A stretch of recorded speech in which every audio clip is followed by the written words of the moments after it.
Hi there, and welcome to our new adapted novel that we'll be doing for the rest of this school year. The book is called A Dog's Purpose, and this is the adapted version. Today I'll be reading chapters 1 and 2, and today and always in the video description down below here is a link to the comprehension questions for this chapter, or these chapters today. Okay, you can do those with someone at home. I won't be going through them as we read. Okay, so A Dog's Purpose, chapters 1 and 2. A few days after I was born, I realized that the warm, squeaky, smelly things laying next to me were my brothers and sister. I also knew that the big, beautiful dog with the nice long tongue was my mother. When she walked away, I felt cold and I missed her. When she came back, I knew it was time to drink her milk. This meant I would have to push the noses of my brothers and sister out of the way to get her milk. The puppies loved their mother. My sister didn't like to play with me as much as my brothers did. I named one of my brothers Fast because he could always move faster than me. I named my other brother Hungry because he cried whenever mother was gone and always wanted to eat. Hungry slept a lot, so we would jump on him and chew on his face.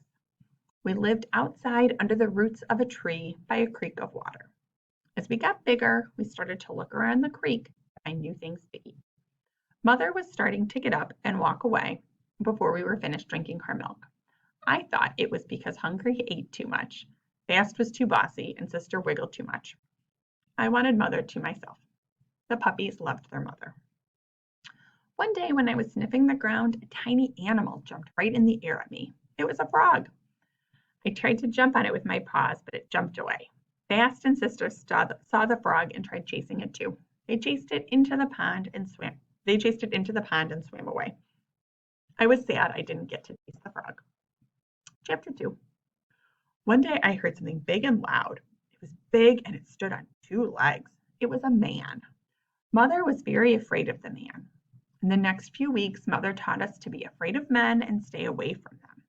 We started going to look for food with Mother. We would tear into trash bags behind houses and eat chunks of meat, crusts of bread, and bits of cheese. Sometimes we would see other dogs. Once I even saw a dog in a car hanging his head out of the window with his tongue out. Sometimes we had a hard time finding food.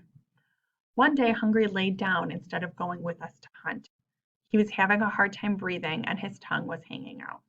When I went to sniff him, his eyes stayed shut. We went to look for food and found some dead birds to eat. Then a truck drove up to us. We tried to run back to our tree, but the people in the truck found us. "Here, boy," one of them called to me. The men had poles with ropes on the end and used the poles to catch us.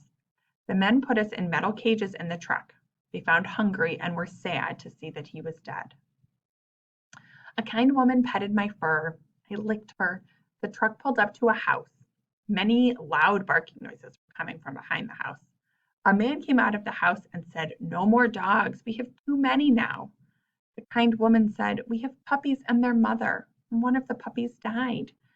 The man told the woman to feed the dogs. The kind woman said to me, "You're such a good dog."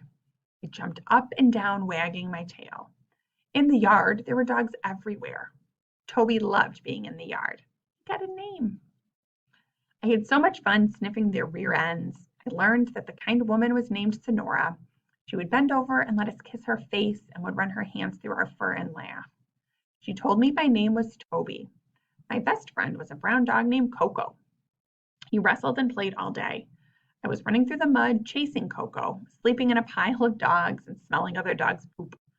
Everything changed in the yard the day that a new mean dog named Spike came. Spike would steal toys from other dogs. One day Spike came up and jumped on Sister. Fast jumped on Spike and started biting him. I jumped in to help. Spike bit my leg and I screamed. The man from the house came out to stop the fight. Sonora took us to see a lady in a nice cool room, a vet. The vet told Sonora she had too many dogs and they would have to take us to a shelter for dogs. Two men came into the room to look at my leg. One man said, "This dog won't be adopted. His leg is hurt too badly." The other said, "We have too many dogs at the shelter." Toby loved being at the shelter. Oh, I'm sorry, Toby loved being at the yard. The men gave me a shot and I felt very tired. I wanted to lick Sonora and make her happy again. I felt like my most important job was to make Sonora laugh. Toby loved being at the yard. So that is the end of chapter 2. So what happens here at the end is Toby gets that shot and feels tired and Toby dies. Okay, but when we come back next time in chapter 3, you're going to see that Toby comes back to life as a different dog. Okay, and that's what's going to happen throughout this book. So stay tuned. All right. Remember, you can do the questions below as somebody from home.